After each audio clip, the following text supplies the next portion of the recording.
ಎಲ್ಲರಿಗೂ ನಮಸ್ಕಾರ. ನಿತ್ಯ ಭಗವದ್ಗೀತೆಗೆ ಸ್ವಾಗತ. ಇಂದು ನಾವು ಭಗವದ್ಗೀತೆಯ ಮೊದಲ ಅಧ್ಯಾಯ ಅರ್ಜುನ ವಿಷಾದ ಯೋಗದ ಮೊದಲ ಶ್ಲೋಕವನ್ನು ಕಲಿಯೋಣ, ಅರ್ಥ ಮಾಡಿಕೊಳ್ಳೋಣ.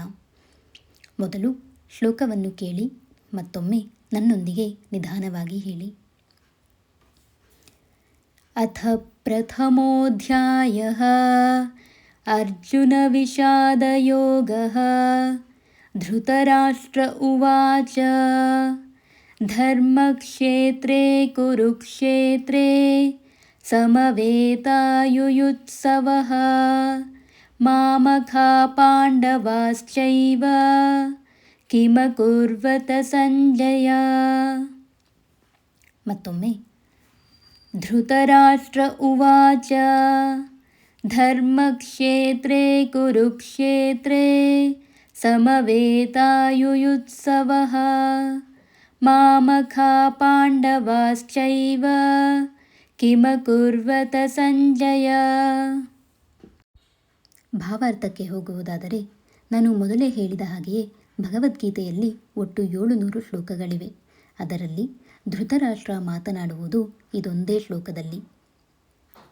ಕುರುಡರಾಜನಾಗಿದ್ದಂತಹ ಧೃತರಾಷ್ಟ್ರನು ತನ್ನ ಸಾರಥಿಯಾದ ಸಂಜಯನನ್ನು ಕೇಳುತ್ತಾನೆ. ಧರ್ಮದ ಭೂಮಿಯಾಗಿರುವ ಈ ಕುರುಕ್ಷೇತ್ರದಲ್ಲಿ ಯುದ್ಧ ಮಾಡಲು ಸೇರಿರುವ ನನ್ನ ಮಕ್ಕಳು ಮತ್ತು ಪಾಂಡುವಿನ ಮಕ್ಕಳು ಏನು ಮಾಡಿದರು ಎಂದು. ಇಲ್ಲಿ ಗಮನಿಸಬೇಕಾಗಿರುವುದು, ಗೀತೆ ಆರಂಭವಾಗುವುದು ಧರ್ಮ ಎಂಬ ಪದದಿಂದ. ಕುರುಕ್ಷೇತ್ರ ಕೇವಲ ಯುದ್ಧ ಭೂಮಿ ಮಾತ್ರವಲ್ಲ, ಅದು ಹಿಂದಿನಿಂದಲೂ ಯಜ್ಞ ತಪಸ್ಸು ನಡೆದಂತಹ ಒಂದು ಪುಣ್ಯ ಭೂಮಿ. ಧರ್ಮದ ನೆಲದಲ್ಲಿ ನಿಂತಾಗ ಅಧರ್ಮ ಗೆಲ್ಲಲಾರದು ಎಂಬ ಸೂಚನೆ ಮೊದಲ ಪದದಲ್ಲಿಯೇ ಇದೆ. ಧೃತರಾಷ್ಟ್ರನ ಆತಂಕವೂ ಇದೆ. ಆ ಪವಿತ್ರ ನೆಲದ ಪ್ರಭಾವದಿಂದ ಎಲ್ಲಿ ತನ್ನ ಮಕ್ಕಳು ಯುದ್ಧವನ್ನು ಬಿಟ್ಟು ಪಾಂಡುವಿನ ಮಕ್ಕಳ ಜೊತೆ ಸಂಧಾನವನ್ನು ಮಾಡಿಕೊಳ್ಳುವರೋ ಏನೋ ಎಂಬ ಒಳಗಿನ ಭಯ ಈ ಪ್ರಶ್ನೆಯ ಹಿಂದೆ ಅಡಗಿದೆ. ಇಲ್ಲಿ ಮತ್ತೊಂದು ವಿಷಯ ಗಮನಿಸಬೇಕಾಗಿರುವುದೇನೆಂದರೆ, ಧೃತರಾಷ್ಟ್ರನು ಕೇಳುವುದು ಮಾಮಖ, ಅಂದರೆ ನನ್ನವರು ಮತ್ತು ಪಾಂಡುವಿನ ಮಕ್ಕಳು. ಪಾಂಡುವಿನ ಮಕ್ಕಳು ತನ್ನ ಸ್ವಂತ ತಮ್ಮನ ಮಕ್ಕಳೇ. ಅವರೂ ಅವನಿಗೆ ಮಕ್ಕಳ ಸಮಾನವೇ. ಆದರೆ ಅವನ ಮನಸ್ಸಿನಲ್ಲಿ 100 ಮಂದಿ ಮಾತ್ರ ನನ್ನವರು. 105 ಮಂದಿಯನ್ನು ನನ್ನ ಮಕ್ಕಳು ಎಂದು ನೋಡಲಾಗದ ಈ ಮಮಕಾರವೇ, ಈ ನನ್ನದು ನಿನ್ನದು ಎಂಬ ವಿಭಜನೆಯೇ ಮಹಾಭಾರತ ಯುದ್ಧದ ನಿಜವಾದ ಕಾರಣ. ಕಣ್ಣಿಲ್ಲದ್ದು ಅವನ ದೋಷವಲ್ಲ, ಆದರೆ ಮೋಹದಿಂದ ಮನಸ್ಸೂ ಕುರುಡಾಗಿದ್ದು ಅದು ದುರಂತ. ಸಂಜಯ ಧೃತರಾಷ್ಟ್ರನ ಸಾರಥಿ ಮತ್ತು ಮಂತ್ರಿ.